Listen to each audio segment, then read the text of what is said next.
শান্ত ভাই কি বলে কথাগুলো একটু শুনে যান প্লিজ। বাংলাদেশের জনগণরা আপনারা অনেক লাকি। কেন লাকি?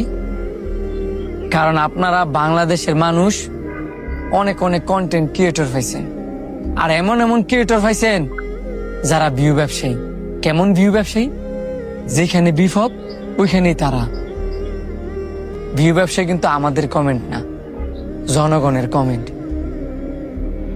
অন্য অন্য দেশে দেখেন কত কত বিপদ আপদ হইলে অন্য দেশে তো বন্যা হয়, দেখছেন? বিপদ আপদ হইলে কোনো কন্টেন্ট ক্রিয়েটর গিয়ে হেল্প করতে নিজের টাকা ব্যয় কইরা এরকমটা হয়? হয় না। কিন্তু আমাদের দেশের কন্টেন্ট ক্রিয়েটররা তারা যতই খারাপ হোক নাকি লিখে দিন শেষে দেশের মানুষের পাশে দাঁড়াইতে শিখছি। আমি যতই খারাপ হই নাকি লিখা আমিও অন্যজনদের দেখিয়া পাশে দাঁড়ানো শিখছি। আপনারাও পাশে দাঁড়ান।